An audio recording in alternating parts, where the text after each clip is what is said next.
Hammaga assalomu alaykum, hurmatli obunachilar. Sizlar bilan diplomli vrach, urolog, xirurg, androlog va radiologik diagnostika Erkinjon Yo'ldoshev. Hurmatli obunachilar, mana biz Toshkentda o'z operatsiyalarimizni davom etmoqdamiz. Bu bemorni tarixiga keladigan bo'lsak, tarixdan oldin men aytmoqchiman.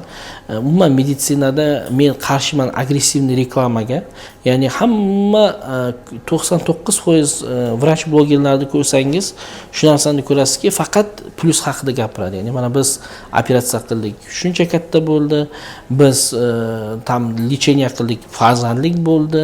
Hech qachon farzand bo'lmadi yoki bo'lmasa operatsiyadan keyin mana bunday asorat bo'ldi degan doktorlar kam, juda. Buni faqat o'ziga jur'at etadigan va shijoatli doktorlar shu narsani aytish mumkinki, ya'ni buni tushungan odam tushunadi. Chunki ko'plar o'ylaydiki, agar men hozir minuslar haqida gapirsam, odam kelmay qo'yadi yoki bo'lmasa menga murojaat qilmaydi. Yo'q, meditsinani hamma taraflama tushuntirish kerak. Misol, men tez jinsiy olatni katta qilish bo'yicha operatsiyani 300 tadan ko'p ortiq operatsiya qildim va bu yerda ko'p shifokorlarda shunaqa shu operatsiya haqidagi bo'lgan fikr shifokorlarda har xil. Bir xillari aytadiki, men deydi bu operatsiyani qilmanglar, bu jinsiy zaiflikka olib keladi deydi.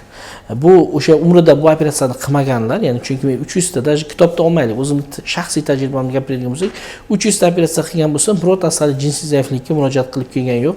Ya'ni bu yerda agar bu anatomiyani yaxshi o'qigan bo'lsa, doktor tushunadiki, bu yerda biz jinsiy olatni turishga ta'sir qiluvchi tizimlarda biz teginmaymiz. Operatsiya vaqtida biz jinsiy olatni svyazkasini olamiz va ichki jinsiy olatni tashqariga chiqaramiz.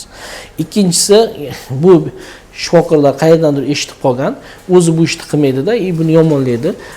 Yoki bo'lsa bir marta qilib ko'rgan, asorat bergan, o'sha noto'g'ri bo'lgandan bo'lishligi mumkin. Va bizda tajribamizda mana 300 ta bemordan ochiqchasiga aytish kerak, 2-3 tasida даже tez katta qilishlik yordam bermasligi mumkin.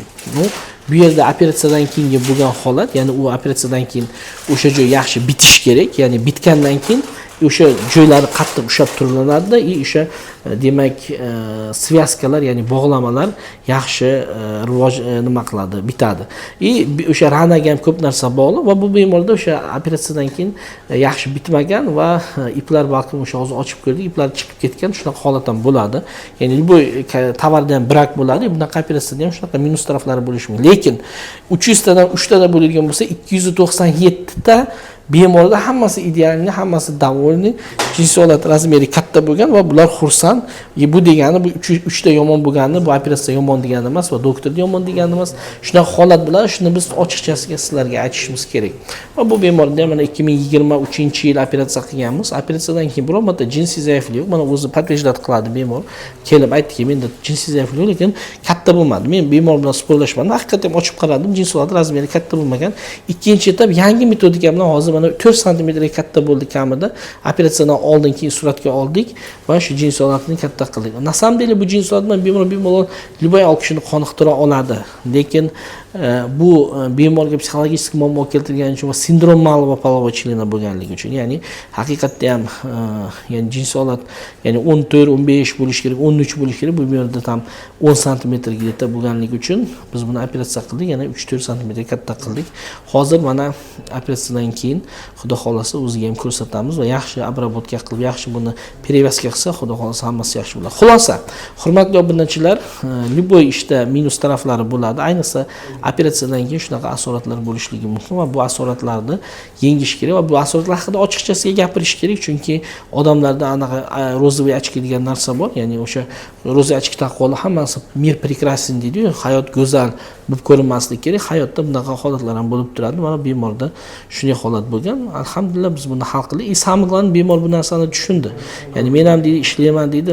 Misol ish vaqtimda menda ham shunaqa holatlar bo'ladi. Bitta misol tovarim noto'g'ri chiqishi mumkin. U menga bog'liq emas va to'g'risini tushuntirdi. Albatta biz bemor bilan kelishib oldik va albatta bu operatsiyaniga katta skidka qildikki, чтобы kelib ham urush qilmadi.